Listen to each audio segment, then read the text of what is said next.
राजा भैया प्लीज। ठीक है माननीय अध्यक्ष जी, बहुत बहुत धन्यवाद, आपने बोलने का मौका दिया, बहुत धन्यवाद। माननीय अध्यक्ष जी, बहुत बहुत आभार। और आपने हमेशा बराबरी का व्यवहार किया है, तो हम भी ये अपेक्षा करते हैं कि जैसे 10 मिनट 11 मिनट आप लोग बोले तो आपसे किसकी बराबरी हो सकती है? टोक देते हैं तो अब लड़खड़ा जाएगा। आपसे किसकी बराबरी हो सकती है? किसी की नहीं हो सकती। माननीय नेता सदन ने विजन डॉक्यूमेंट पे ये 24 घंटे का ऐतिहासिक चर्चा करा करके ये पूछना चाहा है हम सभी लोगों से। माननीय प्रधानमंत्री मोदी जी का एक सपना है कि 2047 में जब हमारा देश अपनी आज़ादी के 100 वर्ष पूरे कर रहा हो तो हमारा देश कैसा दिखना चाहिए, हमारा देश कैसा होना चाहिए, इस विषय में उत्तर प्रदेश विधानसभा के माननीय सदस्यों की क्या राय है, क्या सलाह है, इस निमित्त ये विशेष आह्वान किया गया है। श्रीमान, कल से हम सभी लोग देख रहे हैं, बहुत से माननीय सदस्य तो इसमें ऐसे बोल रहे हैं जैसे ये बजट पे बोल रहे हों या धन्यवाद प्रस्ताव के विरोध में बोल रहे हों। हम लोगों को अपनी राय देनी है, अपने सुझाव देने हैं। वो सुझाव यदि मानने लायक हुआ तो मानेंगे, नहीं मानने लायक हुआ कोई बात नहीं। इस तेजी से बदलती हुई दुनिया में नई तकनीकें आ रही हैं, उसमें हम कैसे आज विश्व के साथ खड़े रहें। आज हमको अपने अंदर सुधार क्या करना है, व्यवस्था में क्या परिवर्तन लाना है, कैसे हम विश्व के अग्रणी देशों में अपनी गिनती कराएं, कैसे हम विश्व गुरु बने जो कि पहले भारत था। इस विषय में सुझाव देने के बजाय लोगों की आवाज आती है कि साहब 47 की बात छोड़ दीजिए, 2027 में हम आ रहे हैं। अरे कहीं मोदी जी ने कहा है क्या कि 2047 में हम ही प्रधानमंत्री रहेंगे, या नेता सदन ने कहा है क्या कि 2047 में हम मुख्यमंत्री रहेंगे? पार्टी और नेता आएगी जाएंगी, राष्ट्र का एक दृष्टिकोण होना चाहिए, एक लंबी लॉन्ग टर्म प्लानिंग होनी चाहिए ताकि हमारे देश की उन्नति हो सके और हमें विश्व के अग्रणी राष्ट्र में अपनी गिनती करा सके। इसलिए ये सदन श्रीमन, आज हमारे देश के सामने सबसे बड़ा खतरा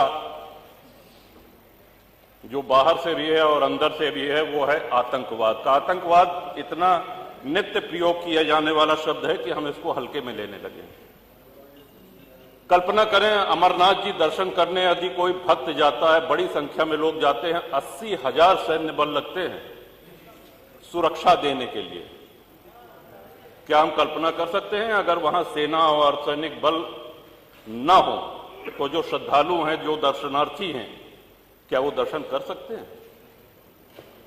उनके साथ आतंकवादी क्या व्यवहार करेंगे, और जो व्यवहार करेंगे क्या जाति पूछकर करेंगे? अभी हाल में पुलवामा हुआ है, आप सभी लोगों ने देखा है, हम सभी लोग इसके गवाह हैं।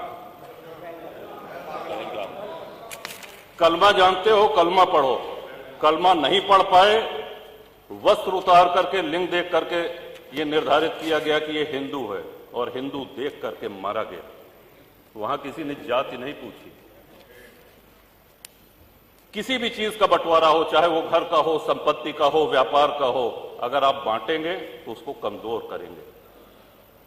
श्रीमान, भारत सबसे बड़ा विश्व का आबादी वाला देश है, सबसे बड़ा लोकतंत्र है, और इसका बहुत बड़ा श्रेय इसमें जाता है कि बहुसंख्यक हिंदू समाज यहां रहता है। जिन देशों में संविधान लागू है, विश्व के जिन देशों में संविधान लागू है, जहां राजतंत्र है, सुल्तान है बैठे या कोई तानाशाह है, उसकी हम बात नहीं कर रहे हैं। जिन देशों में संविधान लागू है, समय के साथ देश काल परिस्थिति के अनुसार संविधान में संशोधन होते रहते हैं। लेकिन जिन देशों में संविधान लागू है, क्या कहीं उसका प्रियम्बल, क्या कहीं उसकी प्रस्तावना बदली गई है? विश्व में एक भी देश ऐसा नहीं है जहां प्रस्तावना ही उठा के बदल दी जाए। संविधान शिल्पी बाबा साहब अंबेडकर, संविधान सभा के अध्यक्ष बाबू राजेंद्र प्रसाद, पंडित जवाहरलाल नेहरू, सरदार पटेल, सरोजनी नायडू जी, कृपलानी जी, ऐसे ऐसे विद्वानों ने मिलकर के हमारे संविधान की रचना करी और उसकी प्रस्तावना को ही 1976 में इमरजेंसी में, आपातकाल में, एक झटके में, जब देश में लोकतंत्र नहीं था, बदल दिया गया। इवन बाबा साहब अंबेडकर उस वैद्य की तरह हैं जो एक बहुत बड़ा वैद्य कोई औषधि दे। अब आप पहुंच जाइए बीच में कि नहीं साहब इनसे बड़े तो हम वैद्य हैं, इन्होंने क्या कहा, ये गर्म पानी के साथ लेना है, गर्म नहीं ठंडे दूध के साथ लो। कहने इसमें क्या है, कहने इसमें अदरक मिला दो, इसमें क्या है, लहसुन प्याज मिला दो। तो जो वैद्य ने दवा दी है उसकी तो ऐसी तैसी हो गई। इतने बड़े, और 2047 में सबसे जरूरी है भारत की जनता को जागरूक करना। लोकतंत्र के साथ जब भी कुठाराघात होता है, जब भी उपहास होता है लोकतंत्र का, जनता को बोलना पड़ेगा, बोलना पड़ता है। नेता कितना भी मजबूत हो, राष्ट्र कितना भी मजबूत हो, लेकिन राष्ट्रवासी वो जागरूक हों, मुखर हों। और इसके पीछे शिक्षा प्रणाली एक बहुत बड़ा कारण है। मैकाले की शिक्षा प्रणाली ने हमको हीन भावना सिखा दी है। आज हमारे गुरुकुल बंद हो गए हैं। धीरे धीरे ये प्रयास हो रहा है कि हमारा गौरवशाली इतिहास आज हमारे बच्चों तक पहुंचे और उसके लिए इंटरनेट जैसी कई सुविधाएं उपलब्ध हैं। श्रीमान, भारत में लगभग हर प्रमुख धर्म का व्यक्ति रहता है। हिंदू हैं, मुसलमान हैं, सिख हैं, ईसाई हैं, लेकिन किसी भी जैन हैं, किसी भी अन्य धर्मानुयायी के धर्म स्थल से पैसा नहीं लिया जाता है। कहीं आपने सुना है मस्जिद से पैसा ले रही है सरकार, चर्च से पैसा ले रही है सरकार? लेकिन 4 लाख के ऊपर हिंदू मंदिर ऐसे हैं जो सरकारी नियंत्रण में है और सरकार चढ़ावे का पैसा उनसे लेती है। जो भक्त जाता है, जो दर्शनार्थी जाते हैं, वो ईश्वर के प्रति अपना समर्पण करते हैं। सरकारी नियंत्रण मंदिरों पर से हटना चाहिए। आपके माध्यम से, इस सदन के माध्यम से अपनी ये बात पहुंचाना चाहेंगे श्रीमान। और हमारा स्पष्ट मानना है, लोगों ने जापान की तुलना करी के साथ, जापान कभी किसी का गुलाम नहीं रहा, और जापान हो, यूरोप के कई देश हो, उनके साथ सबसे बड़ा फायदा जानते हैं क्या है? उन्होंने अपनी आस्तीन में सांप नहीं पाले हुए हैं। हमारे आस्तीन में इतने सांप है कि हम अपने घर के सांपों से लड़े कि बाहर के दुश्मनों से लड़े। आपका इशारा हो गया श्रीमन, 2 मिनट। बहुत अच्छे हो, इशारा समझते हो। अंग्रेज जब भारत में आए, उसके पहले हमारी जीडीपी विश्व की जीडीपी की 30% से अधिक थी। पूरा व्यापार हम करते थे, और जब गए तो लगभग 1-1.5% बचे थे। हम कंगाली पे आ गए थे।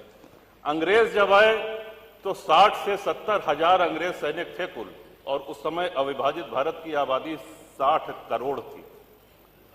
1857 की गदर के बाद, स्वतंत्रता संग्राम के बाद, वो संख्या अंग्रेज सिपाहियों की 80,000 से 1 लाख हो गई। आप कल्पना करें,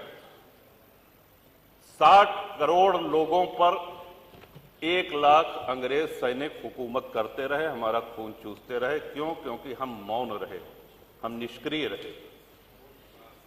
और आजादी के बाद भी हमको अहिंसा का एक ऐसा पुट पढ़ा दिया गया कि अहिंसा परमो धर्मा। हाँ ठीक है, अहिंसा परमो धर्मा है, लेकिन इसकी दूसरी पंक्ति है अहिंसा परमो धर्मा धर्म हिंसा तथैव च। इन्हीं शब्दों के साथ आपका आभार व्यक्त करते हैं श्रीमन। और कुंभ की चर्चा आई तो कुंभ में मैंने प्रवास किया श्रीमन। देश विदेश में कुंभ की चर्चा हुई, प्रशंसा हुई, और एक छोटे से छोटे सफाई कर्मी से लेकर के बड़े से बड़े अधिकारी ने अपनी पूरी ऊर्जा लगा दी। मैं समझता हूं कि इतने बार तुम माननीय नेता सदन गोरखपुर नहीं गए होंगे जितनी बार प्रयागराज गए। सुबह न देखा न शाम देखा, हमेशा पहुंचते रहे। और अद्भुत व्यवस्था, 60 करोड़ के ऊपर श्रद्धालुओं ने पतित पावनी मां गंगा में स्नान किया। इतना बड़ा जमावड़ा सनातनियों का, लेकिन कहीं ये नारा सुनने को मिला कि साहब इस मजहब के, इस धर्म के लोगों को हम नहीं रहने देंगे। कहीं किसी दूसरे धर्म, किसी दूसरे मजहब के किसी धर्म स्थल को कोई नुकसान पहुंचाया गया? एक नारा कहीं लगा? यही सनातन की, यही हिंदू धर्म की महानता है। और श्रीमन, भारत इसीलिए धर्मनिरपेक्ष राष्ट्र है क्योंकि हिंदू बाहुल्य है, सनातन बाहुल्य है। हम 2047 में विजन में जो योगदान देना चाहते हैं, हम इस महान सदन के आदरणीय सदस्यों के माध्यम से जो सलाह पहुंची है, उस सलाह में अपनी अंतिम एक बात अवश्य जोड़ना चाहेंगे कि कृषि भूमि हमारे देश में कम हो रही है, नगरों का, गांवों का निर्माण हो रहा है, प्लॉटिंग हो रही है, सड़कें निकाली जा रही हैं, हमारी आबादी बढ़ रही है, लेकिन हमारी कृषि भूमि में कमी हो रही है। इस चिंता को भी ध्यान में रखें और इस सदन के माध्यम से माननीय जो नीति निर्धारक हैं, जो केंद्र में बैठे हैं, आदरणीय प्रधानमंत्री जी, वो भी अवगत हों। आपने अवसर दिया, बहुत बहुत धन्यवाद।